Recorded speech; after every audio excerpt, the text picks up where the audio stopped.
Merhabalar. Selam, merhaba. Hoş geldiniz. Hoş bulduk. Buyurun.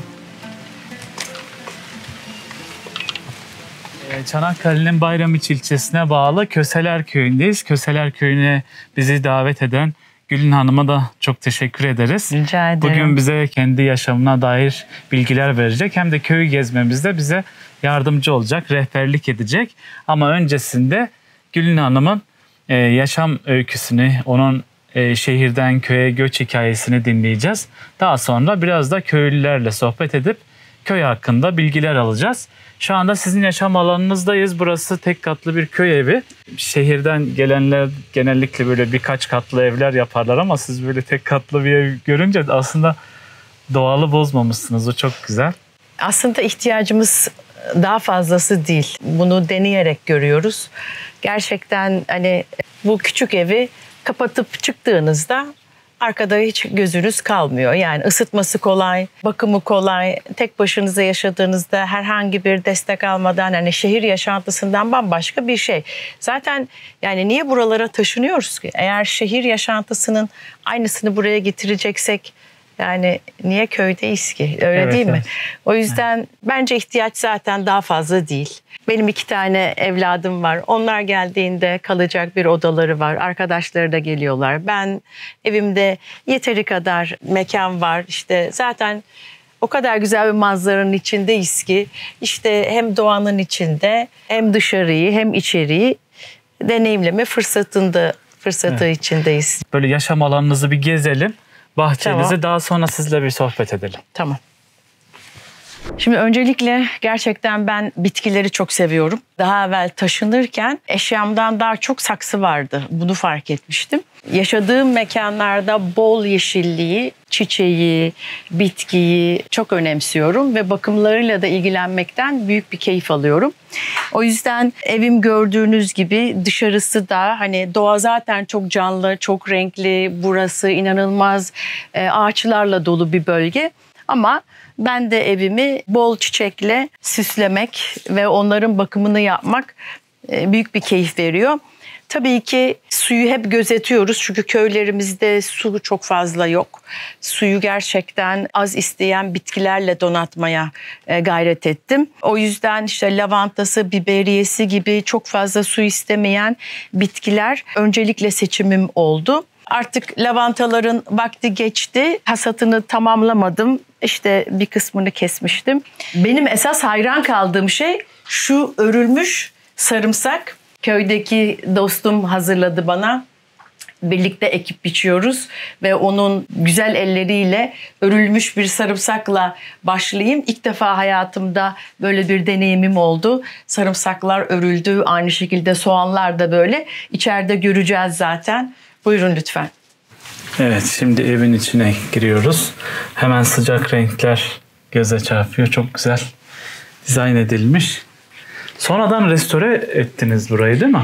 Yeni yapılmış bir ev değil. Sadece ben kendi yaşam alanım sebebiyle odaların bazılarını birleştirdim. Burası sobanın olduğu işte bir göz odaydı. Ben bu duvarı kaldırıp burayı bir büyük salon haline getirdim. Tavanı kaldırıp işte bu bütün çatının omurgalarını görüyoruz. Tabii ki desteklemek ihtiyacı oldu bazı duvarları kaldırınca. Köylü arkadaşlarım çok endişe ettiler. Ya Gülin soğuktan donacaksın diye ama çatı izolasyonunu da yapmış ve onunla ilgili kışa hazırlığım tam da açıkçası. O yüzden iyi bir soba ve iyi bir çatı izolasyonuyla köylü arkadaşlarımın endişesine gerek kalmayacak sıcak ortamı bulma fırsatım oldu burada.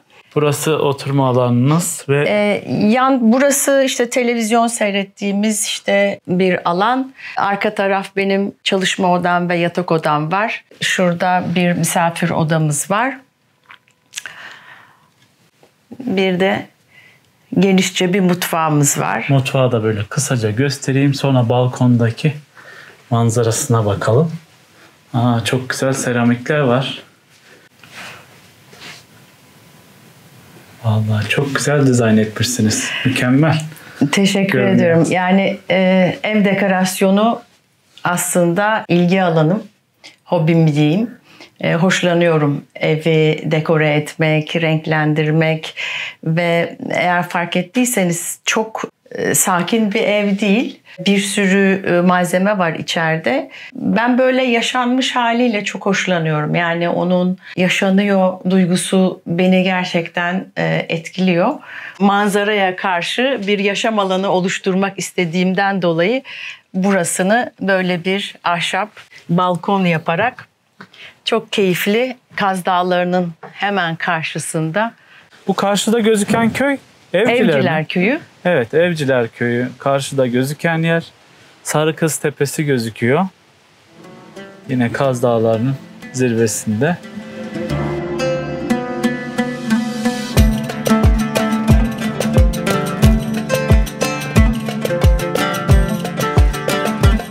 Yeşillikler içerisinde gerçekten doğasıyla Çanakkale'nin en güzel ilçelerinden birisinde yaşıyorsunuz.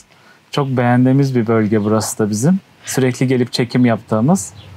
Ama bu köye ilk defa geliyoruz. Ne güzel, bu vesile olmuş oldu. Bayramiç gerçekten çok verimli toprakları olan bir yer. Her türlü yaş meyvenin üretildiği bir yer. Beni de bu şekilde çok etkiledi zaten. Çanakkale il olarak sevdiğim bir ildi ama daha çok aşina olduğum bir şehirli olarak işin daha deniz tarafıydı. Yani daha Ayvacık bölgesi, denize yakın bölgeler de benim daha evvel tanıdık olduğum bölgeler ki bir süre Ayvacık ilçesinin bir köyünde de yaşadım. Ancak Bayramiç'in beni kalbimden vuran yeri gerçekten onun müthiş doğası, bereketi, zenginliği oldu. O bakımdan burada da deneyim yaşamak istedim. Çünkü dönüp geriye baktığımda hayatımda hani Gül'in ne yapar dediğimde Gül'in aslında merak eder, keşfeder ve en önemlisi birinci el deneyimiyle bunu yaşamak ister.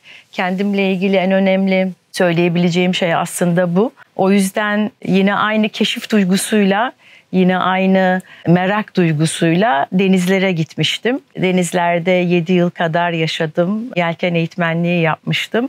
Benim için çok değerli bir deneyimdi bu. Denizin doğasını, havanın doğasını, yani bütün tabiatla birebir birlikte olma fırsatı bulmuştum. O süreç beni o kadar derinden etkiledi ki hayatımı da. İş sadece bir yelken öğretmek değildi. Benim ilk doğayla derin temasım, doğanın öğrettiklerini hayatıma almak ve uygulamak bu deniz yolculuğuyla başladı aslında. Bu etkilenme hali hayatımı da çok etkiledi. Denizlerden döndükten sonra bir süre tekrar şehir hayatım oldu. Ancak şunu gördüm ki doğayla temasımı daha kuvvetli tutmaya ihtiyacım vardı. Kendime yaşayacak yer aramaya başladım. Bu sefer ilgimi toprak çekiyordu. Denizlerde yaşadığım süre boyunca bir zeytinliğim olmuştu. Zeytinle uğraşıyordum. Ara ara işte çiftçiyim tabii ki diyemem. Bu çok büyük bir bilgi ve emek isteyen bir şey ama zeytinliğim olduğundan dolayı zeytinle uğraşan dostlarım, bununla hayatında geçinimini sağlayan köylü arkadaşlarım oldu. Ve bu bana denizlerden sonra toprakta da çok keyifli merak ve deneyim alanı bulabileceğimi gösterdi. Karada bir süre kaldıktan, yani şehirde bir süre yaşadıktan sonra bu sefer dedim ki toprakla bu ilişkim başlasın. Kaz Dağları'nda yaşama isteğim vardı. İlk yaptığım şey bir üzüm bağı almak oldu. Yine aslında bir çiftçi olmak için değildi bütün bu. Toprakla temasımı arttırmak içindi. Ne güzel ki o bağ bu köye aitti. Bağın bakımı için gide gele bu köyü çok sevdim. Burada bir yaşam kurmaya karar verdim. Ama şuydu benim ilk başlangıç noktam. Diyordum ki ya köye yakın olmayayım. Köyün biraz dışarısında olayım. İşte istediğim zaman köyle temas edeyim, istediğim zaman etmeyeyim gibi. Yani ilk işe başlama fikrim böyleydi. O yüzden bağda alacağım müsaadelerle bir bağ evi yaparım. İşte hem bağla ilgilenirim hem orada yaşarım gibi bir fikir vardı. Bence aldığım en doğru kararlardan biri böyle paldır küldür inşaata girişeyim, hemen bir ev yapayım olmamak oldu. Bu bölgede yerler kiralamaya karar verdim. İlk kiraladığım yer Ayvacık ilçesinde bir Söğütlü köyündeydi. Orada köy içinde bir yer kiraladım. Çok güzel bir yaşantı verdi bana o köy. Yani köyün kendi doğası, içeride benim gibi şehirden göç etmiş bir sürü arkadaş ve onlarla yaşadığım deneyim bana öncelikle köyün dışında olmalıyım fikrinden köyün içinde olmalıyım fikri geldi. Yani köy dışı bayağı uzaktı. Dedim ki ya aslında köy içinde yaşamak çok daha keyifliymiş. Çünkü herkesle temasın daha fazla oluyor. O yüzden fikirlerim değişmeye başladı. Yani bir ev yapmış olsan görüşün değişince, koşullar değişince yaptığın ev ne olacak?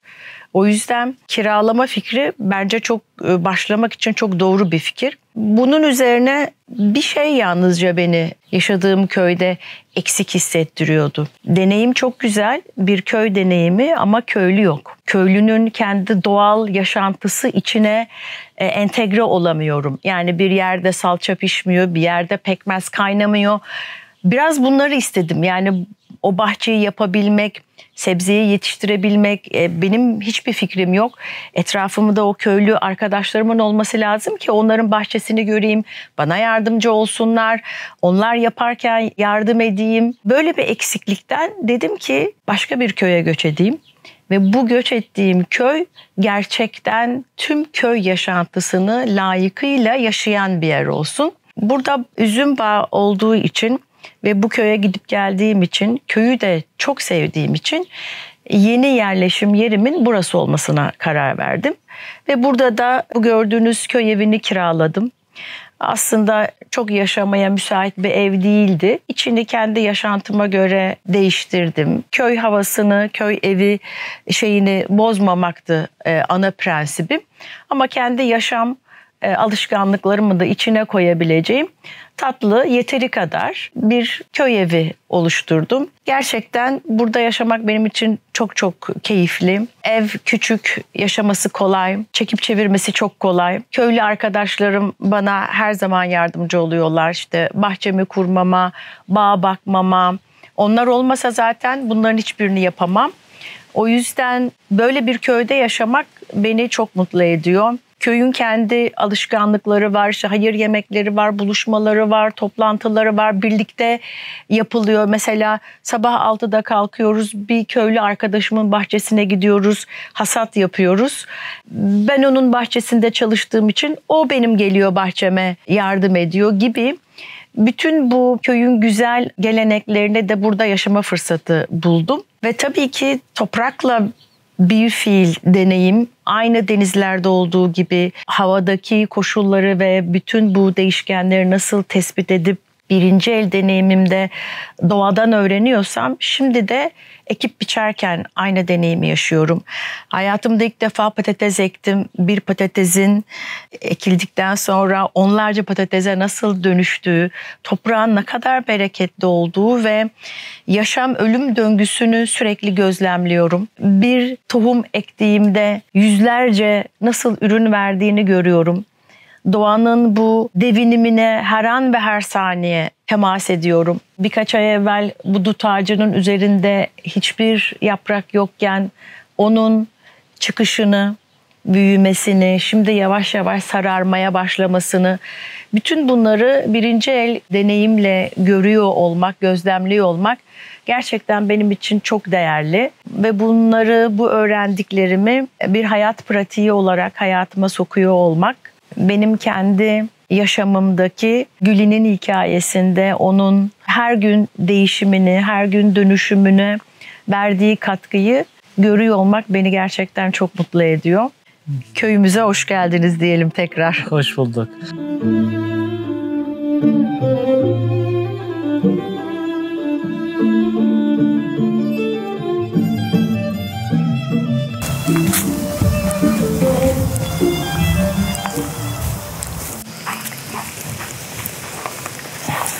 Esas burada çok güzel kavunlarımız var. Sizi bekledim kesmek için. İlk yetiştirdiğim kavun diyebilirim. Kendisi bu manada tarihe geçecek. Kesiyorum. Tabii. Evet. Aa, çok güzel.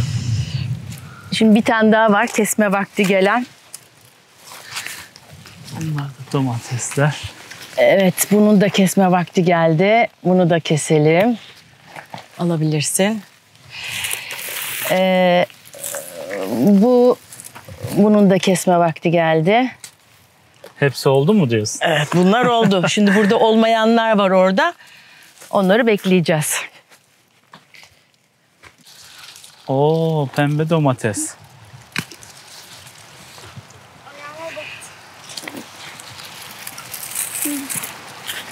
Baktın mı tadına?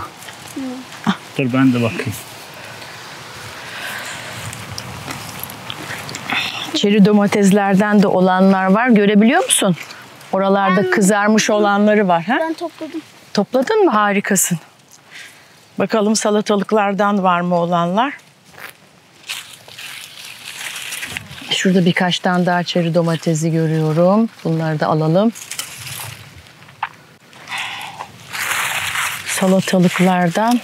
İnanın şu kadarcık domatesden o kadar çok çıkıyor ki şu anda artık yavaş yavaş gücünü, verimini kaybetmeye başladılar. Suyu da biraz ekonomik kullandığım için de bunun etkilerinden biri. Ama sonuçta bütün buradaki salatalıktan, domatesden, patlıcandan, biberden, köyün ve bu bölgenin tüm ürünlerinden İstanbul'daki ailem de faydalanıyor. Benim için bu çok değerli gerçekten.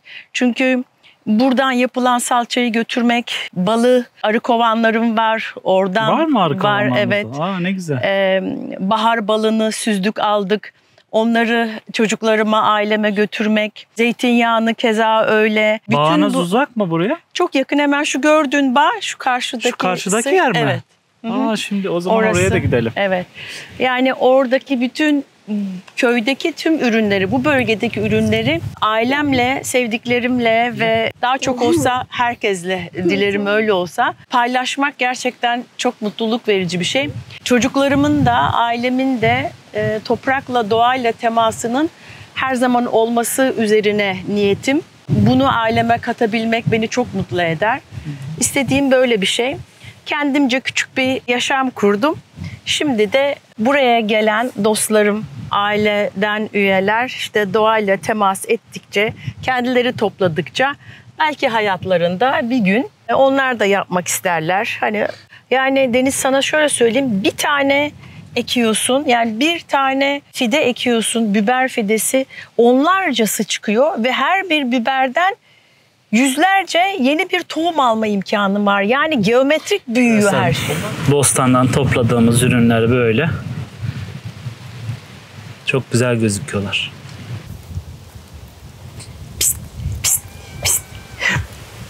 Gel. Gel Şükran, gel. Gel Şükran. Şükran'ın yavruları mı? Şükran'ın yavruları, gel. Gel. Gel. Gel, gel, gel. Şükran gerçekten, hani kediler sahibini seçiyormuş ya, Şükran da kışın geldi, bu evi seçti ve burada hamile kaldı. Yavrularını burada doğurdu. Ben aslında kediye çok alışkın bir insan hiç değilim. Hiç kedi yetiştirmedim ama burada işte bir sürü ilki yaşıyorum. Şimdi bakın emziriyor hala Şükran. Şimdi onlarla birlikte yaşıyorum. Onları bir miktar besliyorum ama doğayla bağlarını koparmamak için, onların doğada avlanabilmeleri için kendimce böyle bir strateji geliştiriyorum. Biraz yemek veriyorum, biraz onların doğada avlanmaları için müsaade ediyorum. Evet Şükran, hadi bakalım, beslemen saati.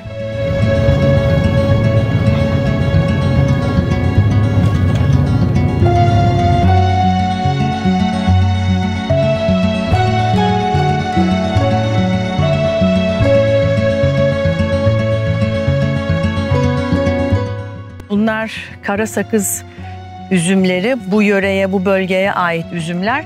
Genelde şaraplık üzüm bunlar. Bu sene yağmurlarımız çok azdı. Onun için taneler de biraz küçük kaldı ama hadi buyurun bakalım. Şuradan bakın arkadaşlar. Ben de bir tane koparmak istedim. Bunlar şaraplık olan, bakın bunların şekli, tipi çok sık. Görüyor musunuz? Evet, yakından bir gösterelim. Oldukça sık taneli kara sakız üzümleri. Şimdi bu bağ yaklaşık 50 yaşında bir bağ. Yani kütükler genç değil. Ben burayı satın aldığımda oldukça bakımsızdı. Kaç dönüm burası? Burası 8,5 dönümlük bir bağ. Ben de tabii ki anlamıyorum nasıl yapılacağını. Sağ olsun köydeki arkadaşlar yardımıma yetiştiler ve bu bağı tekrar canlandırmak üzerine bana çok yardımcı oldular. Organik tabii ki yapmaya gayret ediyorum değil, buna çok özen gösteriyorum. Üzümlerini mesela topladığınızda, hasat ettiğinizde ne yapıyorsunuz? Şimdi bu bölge şarap üzümlerini şarap firmalarından yetkililer geliyor ve her köyde ilgili bir arkadaş var.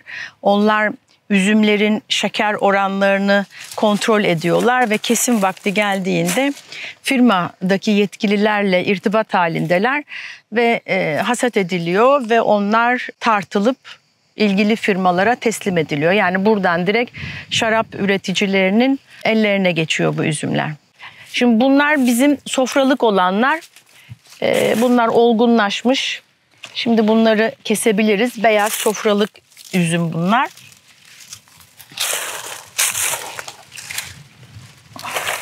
Bunlar şu anda olgunlaşmışlar değil mi? Evet. Bakalım. Kara sakızlar henüz daha vakti gelmedi. Şurada da görüyorum bu.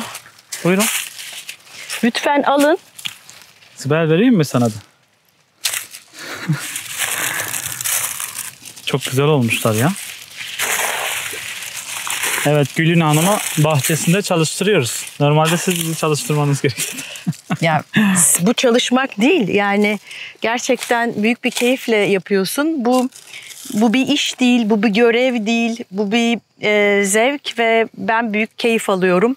Onların kışın sadece kütük görüyorsunuz. Sonra her birinin üzerindeki o canlanmayı, yeşermeyi görmek gerçekten büyük bir hayranlık uyandırıyor bende. Kaz Dağları'nın oksijeninden midir, toprağından mıdır, nedir?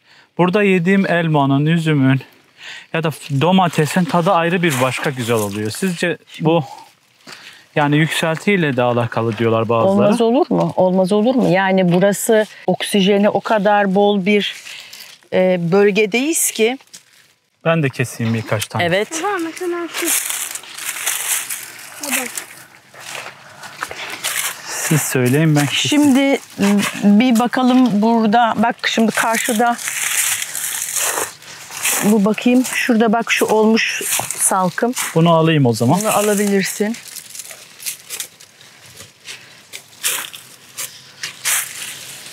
Bakın arkadaşlar. Şu üzümün. Bunun cinsi nedir? Valla ben bilmiyorum beyaz üzümlerini. Sofralık Bu da üzüm sofralık, diyorlar. güzel, Sofralık evde üzüm yiyebileceğiniz diyorlar. üzümden. Hadi sana teslim edeyim de sen yiyebildiğin kadar ye bunu o zaman. Burada var. Şimdi benim bağda domuzun girmesini engellemek için Taşıyayım. herhangi bir elektrikli tel sistemi yok. Köylü elektrik çarpan bir tel geriyor domuzlar girmesin diye. Bende öyle bir sistem yok. O yüzden domuzlar girebiliyor ve yiyebiliyorlar. Hep köylü beni uyarıyor. İşte domuzlar girecek, yiyecek diye. Ben böyle bir engel yapmadım. Artık domuzlar girerse de girer, yerler. Öyle bir endişem de yok. Bak burada güzel bir salkım var. Olgunlaşmış. Yani kuşlar yiyecek, domuz yiyecek, biz yiyeceğiz. Böyle bir şey. Tabii ki köylünün başka bir endişesi var. Onun bir fiil geçim kaynağı. Sofralık üzümler bayağı artık al beni diyor. Burada size bırakayım bunları kesme işini. Bunları alıyorum o zaman. Alabilirsiniz. Bak bunlar kardinal üzüm. Bunların da alma vakti geldi. Keseyim mi? Bunları. Kesebilirsin çünkü bunlar olmuş. Yerle temas ettikçe bozuluyor. Evet. Şunu kesebilir misin lütfen? Şunu da alayım. Şurayı kes çıkartalım. Burası yerle temas etmiş. Bunu doğa kendi başına yer. Kuşlar yer.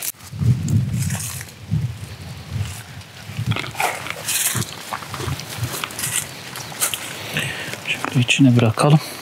Burada ahlat ağacı var. Armutu var. Orak elması var. Minik böyle küçük. Onların vakti geçti. Ondan elma sirkesi çok güzel oluyor. Ben elma sirkesi kurdum. Dalından koparıp yemek de ayrı bir güzel. Mükemmel. Hemen şuradan makasımızla Kesleme işlemi sende artık. alalım. Bende de yeme işlemi. Harika. Yaprağa takıldı. Şurada alayım.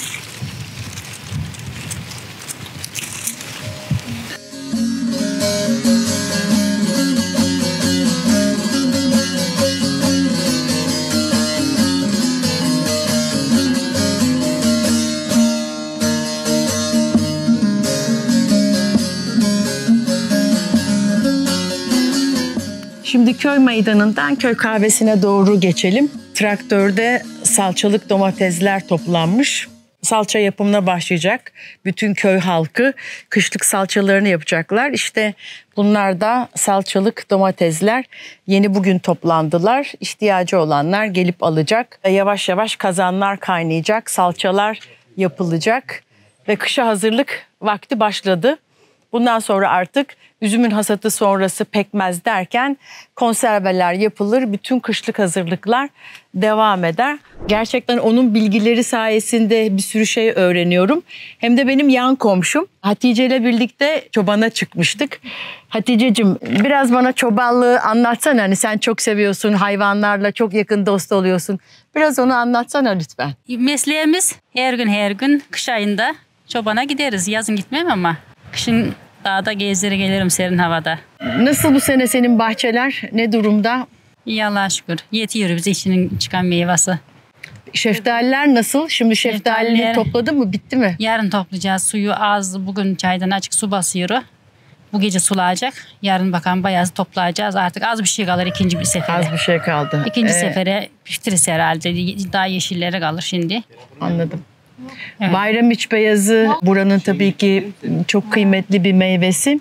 Hatice de bayramiç beyazı yetiştiriyor. Bu köyde halkın çoğunda bayramiç beyazı tarlaları var. Bol su istiyor, özen istiyor. Gerçekten büyük bir emek istiyor. Bütün köylü arkadaşlarım sabah 4.30'da kalkıyorlar, kahvaltı hazırlıyorlar. Ondan sonra var güçleriyle bahçelere giriyorlar derken hayvanlar bakım tutum. Akşam kaçta yatıyorsun Hatice? İşte 11.30-12'de ancak yatağı zor buluruz. Yatağı zor buluyorsun. Tamam. Çok teşekkür ederim canım. Çok mersi. Hadi gel. Bir iki kelime et. Bir iki kelime senden de gelsin. Şimdi sen de hepiniz aynı şey yapıyorsunuz. Evet, bağcılık, şeftalicilik, işte elmacılık olanlarda, suyu olanlarda, su altı olanlarda, bizim su altı diyelim çay büklerini. Öyle.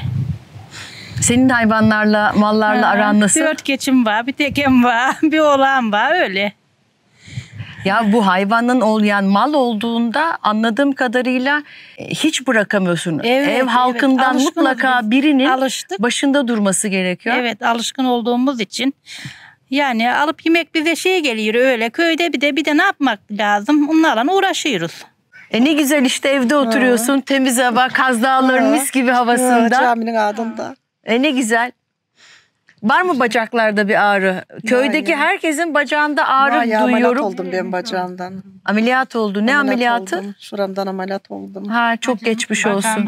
Bacağımdan oldu. Öyle mi? Çok geçmiş olsun. Sağ ol. Sence neden köydeki bütün kadınların bacaklarında, Evvelce çok- bellerinde ağrı var? Evvelce çoban olduk. Malların ardında hinci gali gidemiyoruz. Bacaklar gali kaldı. Yani çok mu kullandınız şu bedeni? Kullandık ya. 2 tane oğlan evlendirdik. Ev yaptık, düğün yaptık. Oh maşallah. Takı yaptık. Kolay mı? Ya kolay mı? Hiç kolay değil. Hiç Ya. kolay değil gerçekten. Gali işte oturduk gali. İyi iyi. Şimdi bundan sonra sağlıkla, sıhhatle keyfini sürün inşallah. Var mı senin söyleyeceğin bir şeyler? Sen de iyisin. İyiyiz. Biz iyiyiz. İşte böyle oturup Nasıl bu ben diyorum ki gerçekten köyde yaşamak çok güzel. Siz de diyorsunuz biz de bıktık.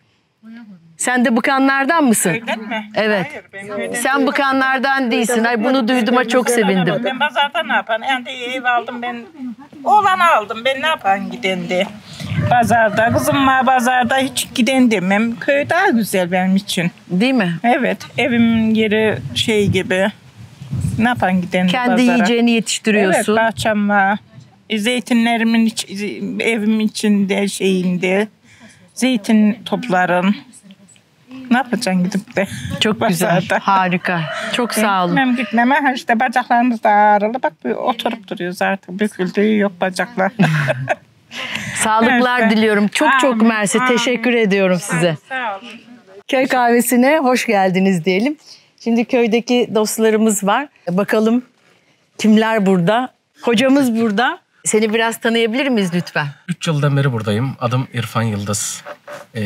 Köseler köyün imamıyım. Köyümüz güzeldir. Tepelik bir yerdedir. Havası güzeldir. Suyu güzeldir. İnsanlara güzeldir. Üzümler, yemelik, sofralık, kara sakız hangisi? Yemeklik de var, kara sakız da var.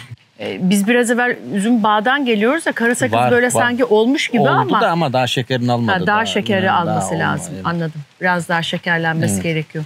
Muzaffer abi, bir önce seni tanıyabilir miyiz? Tabii. Ben 56 doğumluyum. Burada doğdum, burada büyüdüm.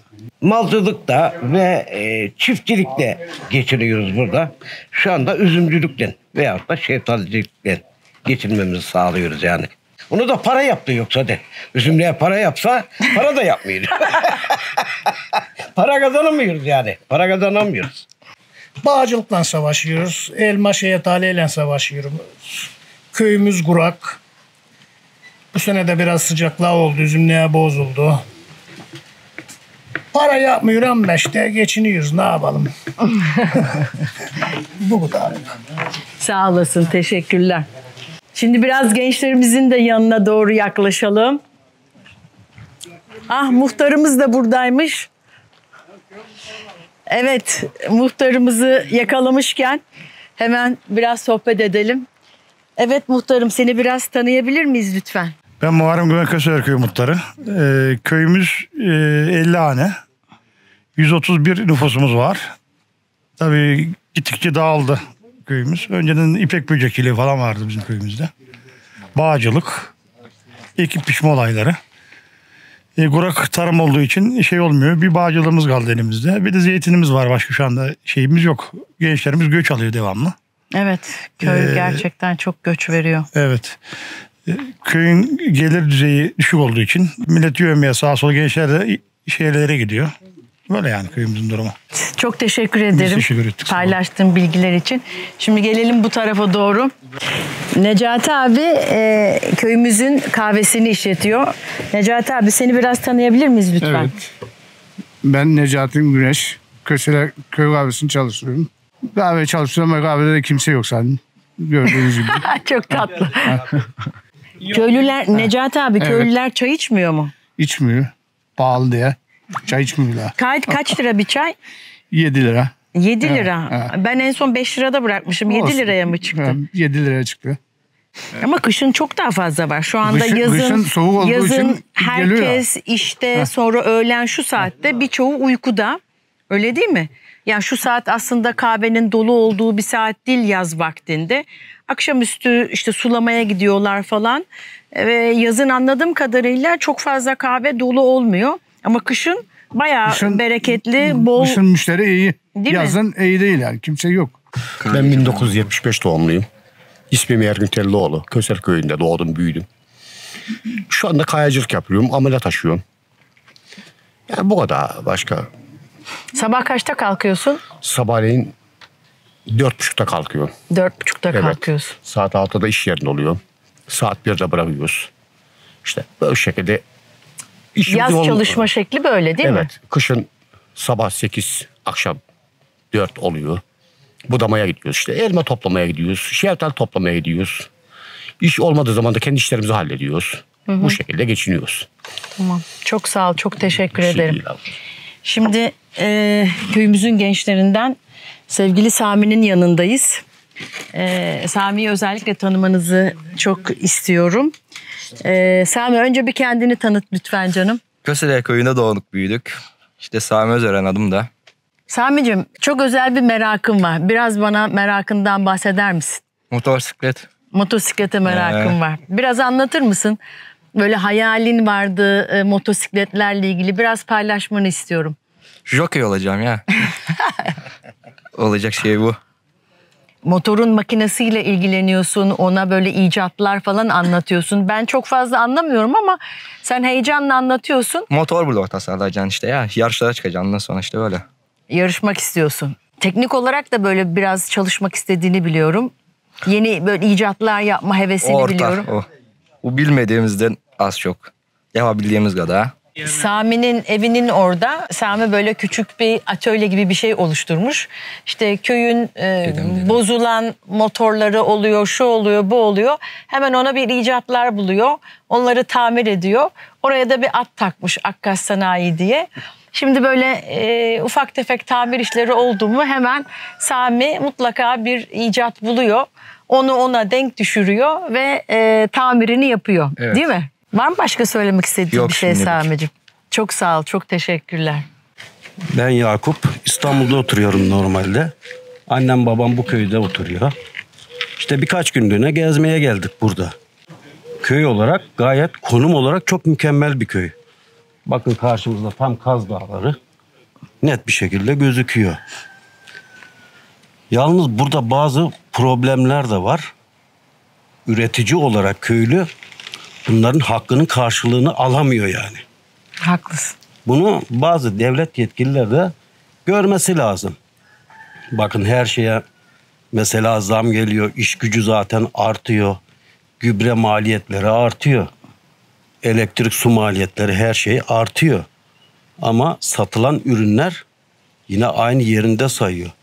Yani önceden bu köy çok kalabalıktı, aşırı derecede. 3 tane kahve vardı, doğru mu muhtar bey? 3 tane. Dolu dolu. Şimdi hep yaşlılar kaldı. Neden kaldı? Bu göç niye oldu? Niye gitti yani? Niye? Çünkü emeğinin karşılığını alamıyor. Geçen yıl mesela ben mantar toplamaya gittim arkaya. Her yeri kesmişler, biçmişler. Önceden bu köyde hayvancılık olurdu. 40-50 keçi, 100 keçi bakan olurdu. Yem doğru mu? pahalandı, şey pahalandı. Doğru mu? Şimdi ormanları kestiler. Baktım tel örgü çekmişler. Niye çektiniz? Bir çuval yem ne kadar? Doğru mu? Ne kadar oldu? 500 lira, 550 lira başlamış. Bakın. Yani bu adam 550 lira yem alacak, koyuna keçiye bakacak, sonra süt satacak, kendini geçindirecek. Bunlar olmadığı için de göç oluyor. İlçeye ya da ile. Yoksa köyün durumu gayet güzel. Bu sadece Köseler Köyü'ne ait bir sorun değil. Evet. Yani şu Genel anda olarak. bu tüm köylerde var olan bir şey. Diyor ki Ergun, Tamam. 1 kilo üzüme Bazı bir paket gerçekler sigara de- alırdık diyor. Bir paket sigara ne kadar şu anda? Şimdi bir En normal kötü sigara 70 lira. 70 lira. Şu anda bizim üzümü ne kadara alacaklar? Belediyeden alınacağı da 20'ye. İşte 20'ye de belediyeden alınacağı. geçen sene 20 civarındaydı. Bu sene bilemeyiz. Bu sene zaten bu sene de mi 20 lira? Bakamadı zaten bağlara. Bakmıyor. Şimdi şöyle bir şey. Gübresini atalım. Bazı şeylerle de yüzleşmemiz gerekiyor. Ya 1 litre mazot biliyorsunuz kaç para olduğunu. 50 lira. Yani 50 lira ya da 45 Yakın lira. kusur. Yövmiyeler aşırı pahalı. Zaten genç nüfus yok yani. Ya bunların da emeğinin karşılığını alması lazım yani bu köylü. Niye alamıyor? Önceden mesela ya tüccar geliyor.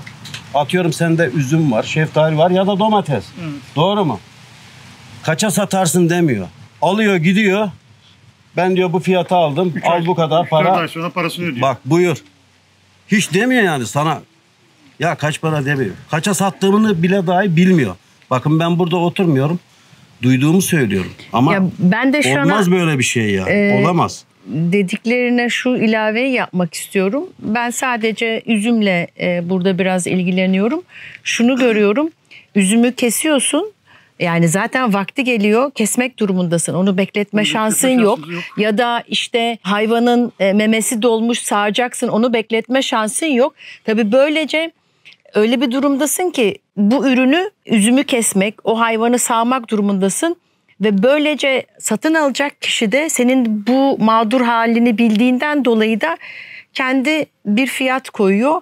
Evet. Ve şunu görüyorum, köylü bu rakama hep razı geliyor. Yani Mecbur bırakılıyor ama yani. şöyle değil mi? Sanki köylünün bir araya gelip güç birliği etmiyor olmasının... Ya öyle bir şansın da yok. Mesela Önceden... önceden... güç birliği yapamazsın. Bir yere koyamazsın. Çünkü kesmek zorundasın. Önceden tekel vardı, doğru mu Muhtar Bey? İşte bir fiyat belirleniyordu, şu ya da bu. Şimdi buradaki köylüye baktığınız zaman sadece birkaç geçim kaynağı var. Öyle bir araziden birkaç mahsul almıyorsunuz. Bir tek üzüm var, tek mahsul. Yani bunu kesiyorsunuz, buduyorsunuz, gözdaşı atıyorsunuz, kükürt atıyorsunuz. Bu tekrar budamasını, yaprağını bilmem ne, çocuk gibi bakıyorsunuz.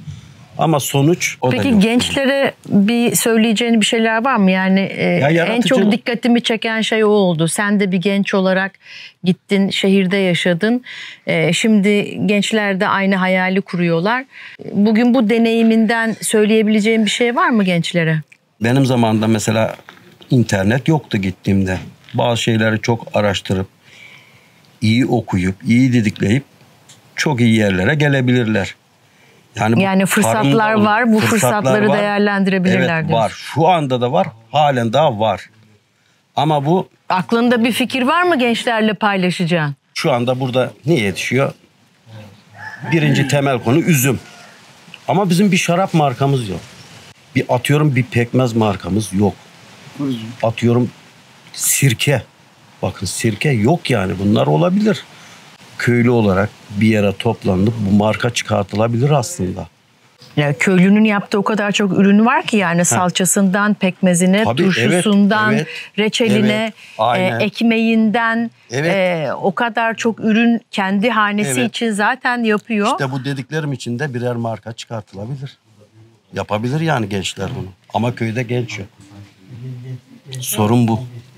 Ben Musa Yetkin, Köseler Köyü'nde oturmaktayım. Ne işle uğraşıyorsun? Çiftçi. Çiftçilik yapıyorsun. Evet. Bağcılık mı? Geneli bağcılık. Evet. Ama bu bağcılık 8-10 yıldır özel sektöre geçince işler bozuldu tabii ki. Üzüm dükkanın eline geçti. Malımızı satamaz olduk diğerinden. Anladığım kadarıyla şimdi insanlar emeğinin karşılığını alamadığı için bu işi yok yani devam ettiremiyorlar. Tabii ki. Yani gittikçe bırakacaklar herhalde. Şu anda orta yaşlı ve yaşlılar bu işi yapıyor. Evet. Gençlik kalmadı zaten köylerde. Köylere dağılıyor. Bu sene televizyonda görüyoruz. Domates tarlada kaldı, biber tarlada kaldı, soğan tarlada kaldı. Tarlada kalmadık bir şey yok mu? Son tüketici alım yapamamaktan şikayetçi. Üretici de ürünlerini değerlendirememekten. Satamamaktan şikayetçiler. Evet. Bunu neye bağlıyorsun? Bunu neye bağlıyoruz? Ne bileyim, ihracat mı olmuyor? Efendim, ne oluyorsa yani biz bilmiyoruz ki. Tüccar üzümümüz alıyor, şarabını mı satamıyor? Değerlendiremiyor mu? Var yani bizince de bir kopukluk var. Ama nerede var bilmiyorum. Evet Müsvet abicim, biraz seni tanıyabilir miyiz lütfen? Tanıyorsun Köseler Köyü'nden. Müsvet Kaya. Ya şu altında oturduğumuz bu çam ağacı var mı bildiğin yaşı Müsvet abicim? Kaç yaşındadır sence? Tahmin 300 yılı geçik. 300 yılı geçik. Bizim bildiğimize göre İhtiyarlar öyle söylerdi. Aşağı yukarı 314'lü bir adam vardı. O adam ben böyle gördüm böyle bilirim derdi. O adam yaşı hesap etsen 150 de öyle bilse. 300 yıllık bir çam. 300. Burada ihtiyarlar toplanırdı. Bu çamın kökleri meydandaydı. Bütün kökler dışarıdaydı değil mi? Hatırlıyorum söylemiştin daha evvel. Bunlar hep yaralıdır. Orada otururdu ihtiyarlar. Takıya yaparlardı. Takunya. Çeşme başına keşkil değil. Ağaçtan oyulur. Su içmek için. Onlar yaparlardı. Biz bunlarla onların kıyında oynardık. Köyün bugünkü haliyle senin bildiğin çocukluğun geçtiği o hal böyle tasvir ediyorsan ne dersin? Yani nasıl bir fark oldu? Bütün bunları kaybetti köy. Bütün bu zanaatların hepsini kaybetti. Yani köyler daha doğrusu gitgide kan kaybediyor. Elindeki bu zanaatları kaybediyor. Sadece tarım ve çiftçilik değil. Köyler komple kaybetti. Hiç kazanan yok. Eskiden millet birbirine yardım ediyor. Burada ekilmedik dağlar kalmazdı. Herkes kendi yiyeceğini kendi çıkarıyordu burada, çalışırdı. Şimdi çalışma yok. İş varsa gidiyor, yoksa yok. Tamam, bitti. Çiftçilik de bitti. Birbirine saygı, sevgi diye bir şey yok zaten. Kimse birbirini sahip sevmiyor. Eskiden öyle değildi. Buradan geliyor, doğru git dedim, gencin birine et yala, herkes ip gibi giderdi. Birbirine saygı, sevgi vardı. Saygı, sevgi diye bir şey kalmadı memlekette. Vallahi abi tam da zamanında geldim. Birazdan da bağa gidecektik. Selam abiler.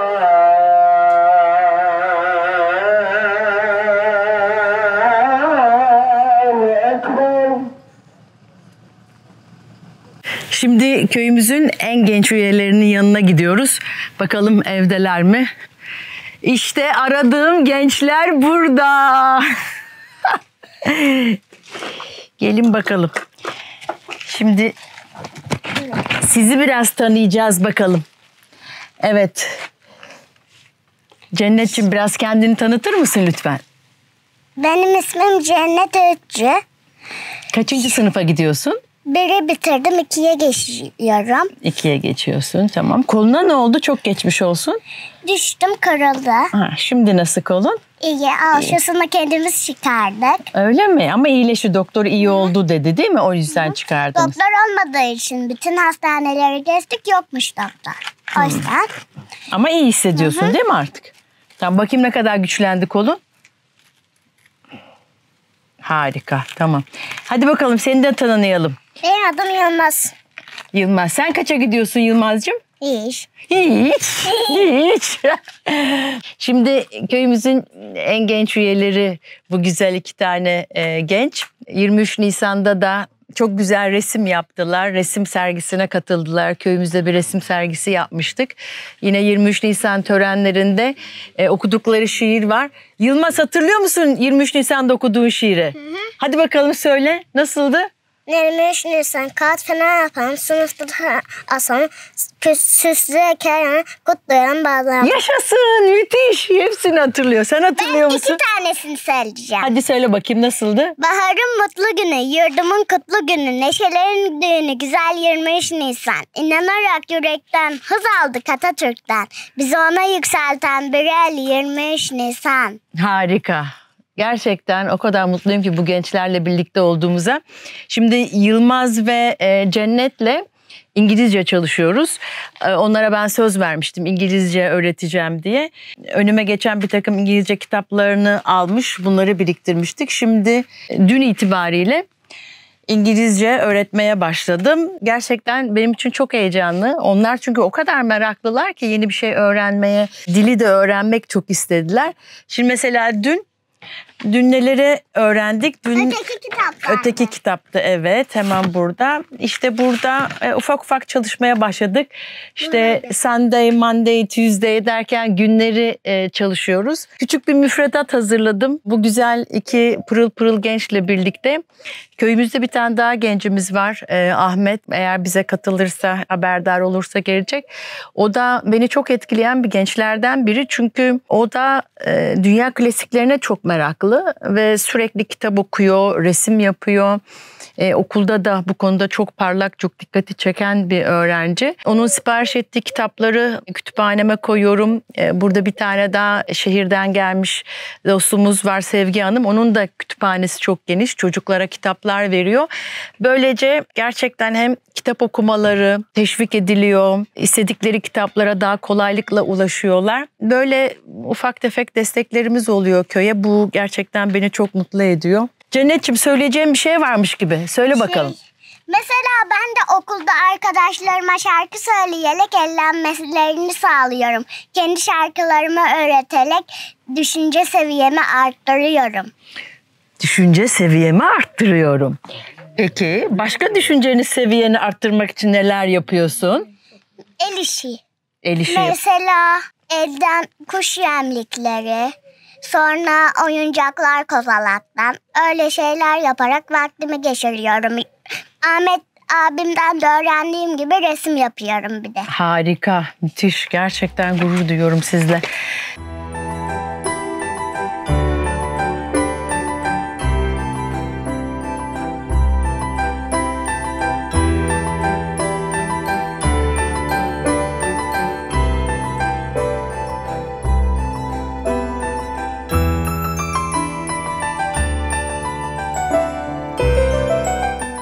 Evet Pakize abla bir seni tanıyabilir miyiz lütfen? Ama ben bir şey yapmam. Ben yapamam. Çok güzel yapıyorsun işte, harika yaptın. Şu ekmeği bir anlat. Ekmek nasıl yapılır? Ekmeği önce mayasını tutarsın. Sonra kararsın. Olduktan sonra, mayalandıktan sonra fırına işte bak fırın burada. Fırın burada yakarsın. Fırın burada Bu kadar basit diyorsun. Yakarsın, atarsın, evet. Pişirirsin, sofraya koyarsun. Peki haftada kaç kere yapıyorsun sen bu işi? Haftada bir sefer. Bir sefer. Büyük ekmeklerden yapıyorsun. Çok doyurucu o ekmekler zaten değil mi? Mayalı hamura. Evet. Mayalı hamur olduğu için doyurucu. Haftada kendimize bir sefer atıyoruz. 3-4 ekmek haftada gidiyor. Marifet hiç ezilmemek bu dünyada. Ama biçimine getirip ezerlerse güzel kokmak. Kekik misali, lavanta çiçeği misali, fesleğen misali, ıtır misali, İsa, Yunus, Tonguç misali, Nazım misali. Hepinizi öpüyorum. Görüşürüz. Ahmetciğim hoş geldin canım. Hoş bulduk Nihan. Hadi gel seni biraz tanıyalım bakalım. Senden o kadar bahsettik ki Ahmet aradık bulamadık bütün köyde. Söyle bakalım hadi anlat biraz kendini bize. Resim çizmeyi falan seviyorum işte. Kitap okumayı falan. Klasiklerde öyle. Klasiklerden. Şimdi ben şunu anlatmışım, dedim ki Ahmet köyde 2 tane, ben bir de Sevgi ablam var. Her gün gelir mutlaka bize kitap okur, alır, tekrar bırakır. Sana tam bir kitap kurdu diyebiliriz değil mi? Evet. Bir sürü hayallerin vardı. Biraz hayallerini söylesene resimle ilgili. Evet, ressam olmak istiyorum. Kimin resimlerini taklit ediyordun? Bir duymalarını istiyorum. Deniz abim bir duysun. Vincent van Gogh'un resimlerini. Bir tane daha vardı. Bir de Michelangelo falan var. Pablo Picasso var. Frida Kahlo falan var. Bir de Raffaello falan var. Onları tanıyorum. Nasıl tarif edebilirsin senin resimdeki tarzını? Ne bileyim, gördüğüm şeyi çizmeyi falan seviyorum da. Daha çok ben portre çiziyorum. İşte böyle bu meyveleri falan çiziyorum. Onları çiziyorum ben daha çok. Şu an Mavisel Yener'in Dolunay Avcılarını okuyorum. O da heyecanlı bir kitap. Ahmetciğim kaç yaşındasın tatlım? 9 yaşındayım. Ve kaça geçtin şimdi? 4'e. 4. sınıfa geçtin. Bravo, gerçekten senin bu merakların beni çok heyecanlandırıyor. Merakla senin her geçen gün büyümeni, bu konuda daha derinlemesine bilgi sahibi olmanı gözlemliyor olacağım. Gerçekten beni çok etkileyen gençlerden birisin. Teşekkürler. Evet, şimdi Ayşe abladayız. Nazmi'cim gel. Ayşe abla, hadi biraz seni tanıyalım. Ben de konuşamam. Hadi konuşursun. Niye konuşalım? Konuş işte. İsmini söyle. Kaç yaşındasın? Ne yapıyorsun burada? Nasıl geçiyor günlerin? Günlerim nasıl? Ben devamlı işe giderim. Bak biliyorsun işte. Evet. Şeftal toplamaya giderim. Kaç yaşındasın Ayşe abla? Ben 71 yaşındayım ben. Vallahi maşallah. İşte sabah kaçta kalkıp işe gidiyorsun Ayşe abla? 4'te kalkarım. Geçimi sağarım. Ondan sonra kalktım mı yemeğimi yedim mi, yesem yemedim mi, hadi yallah işe giderim. İşte akşam saat 1.30'da mı ne odan çıkarız. Birden mi çıkarız, ne çıkarsak. Hadi odan eve. Geldim mi bir yatarım. Lakinden kalkarım galiba. Benim yemekliliğim falan yok. Gülüne çıkarabilirim, çıkar olmadı. Yokmuş hiç girişin yapılmamış ki. Girişin yapılmamış, ben nasıl çıkaracağım? Bir dedenin emekliliği var. Giriş yok. Giriş yok ama var ama bulunmadı. Ya aradık yok, hiç 3 giriş ay çalıştım yapılmamış. ben orada. Hiç giriş yapılmamış, hiç giriş işte, yapılmamış. Bulunmadı. Ayşe abla hep şöyle der, aylakçılığı hiç sevmem der. Devamlı kalarım böyle, gezinir durun, hiç rahat durmam. Sürekli çalışır, aylak olmayı hiç sevmez. Evet, köyümüzün başka bir gencinden yakaladık burada. Nazmi. Nazmi de sabah çobandı. Nazmi'cim hadi gel biraz da seni tanıyalım. Nazmur, 15 yaşındayım. 15 yaşındasın. Sen okumaya devam eden gruptansın. İşte yazın Ayşe yengemle aynı yere işe çalışmaya gidiyoruz. Peki bu yaz mesela çalıştığın ve para biriktirdiğini biliyorum. Ne yaptın mesela bu? Var mı kafanda bir plan? O biriktirdiklerine ilgili nasıl bir planlama içindesin mesela? Yani yarısını Ayşe yengem dediği gibi, yarısında kış ayı yani hazırlık okurken. Öyle. Okurken destek olması amaçlı biriktirdin. Evet. Ama hatırlıyorum ki kazandığın bir kısmıyla da telefonunu biraz daha modelini yeniledin. Evet. Değil mi, böyle çok genç yaşta kazanıyorsunuz, kendi ihtiyaçlarınızı gideriyorsunuz. Ailenizin ihtiyaçlarını zaman zaman karşılıyorsunuz kazandıklarınızda, eğer ailenin böyle bir ihtiyacı varsa. Doğru söylüyor muyum? Evet, ona yardımcı oluyoruz yani.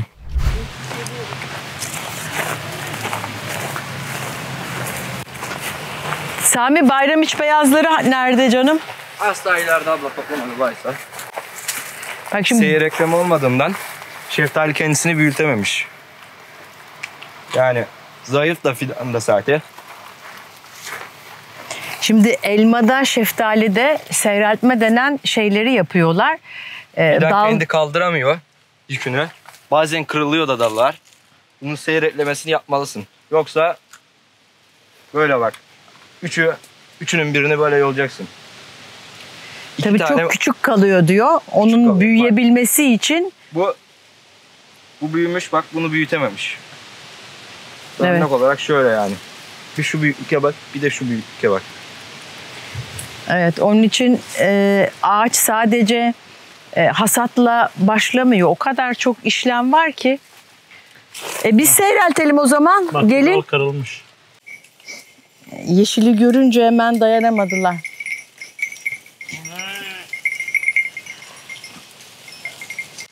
İsmim Harun Yıldırım.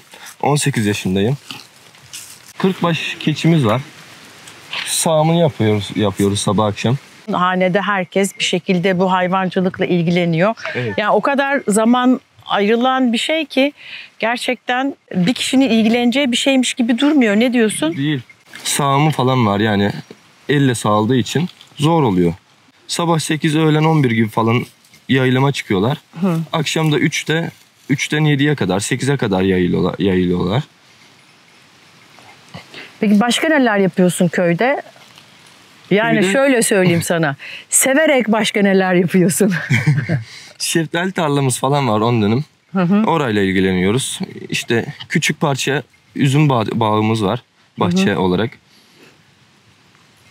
Oralarla ilgileniyorum diyorsun. Aynen.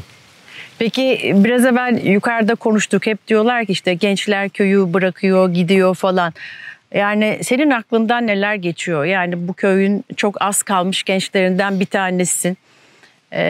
Yani sen ne hayal ediyorsun? Köyde olmak, olmamak, yani ne olursun hadi söyle, paylaş bizimle en samimi duygularını. Çünkü sizin varlığınız çok değerli, biliyorsun. Yani ben gençlerle özellikle çok yakın bir arada vakit geçiriyoruz. Söyleyeceğin şeyler varsa ne olur paylaş. Ya aslında Bayramca gitmeyi istemem. Gerek de yok. Binaların içi şehirde. Keçiden güzel para kaldığı sürece köyde dururum. Zaten buralarda fazla meremiz yok. O yüzden en fazla 40 baş 50 baş falan oluyor hayvancılık. Fazla mala bakamıyoruz. İnek yapmaya çalışsak belli bir bütçen olması lazım. Bütçen olmadan falan girdiğinde iyi olmuyor yani. Ama keçiden mesela keçi sütü şu anda 20 lira falan, 20 TL. İşte mandıranın biri 15'e düşürmüş. 15 olduktan sonra yapılmaya da bilir. Değil mi? Kazancı Aynen. çok az olduğu için. Yani bütün sıkıntı emek aslında kurtarmıyor. bu kadar emeğe, bu kadar uğraşıya kazancı çok az Aynen. olduğu için sanki çaresizlikten gidiyormuşsunuz gibi Aynen. geliyor değil mi? Yani yoksa bu güzel doğa, bütün bu imkan, yani her dakika dalından bir şey yiyoruz. Bu çok büyük bir zenginlik gerçekten, Evet. burada yaşamak, ama gidiyor olmanın sebebi aslında kazancın olmaması değil mi? Aynen. İhtiyaçtan dolayı, mecburiyetten. Sizin vesilenizle toprağa, toprak anaya, bu köye, bu köy halkına ve ülkemin bu güzel topraklarına teşekkürlerimi sunuyorum. Çok mersi geldiniz. Bizle birlikte paylaştığınız bu güzel günü. Çok sağ olun. Biz de izlediğiniz için çok teşekkür ederiz arkadaşlar. Bu tarz içeriklerin gelmesini isterseniz yine videomuzu sevdiklerinizle paylaşırsanız çok seviniriz. Bir sonraki köy gezisinde görüşmek dileğiyle. Hoşça kalın, sağlıcakla kalın.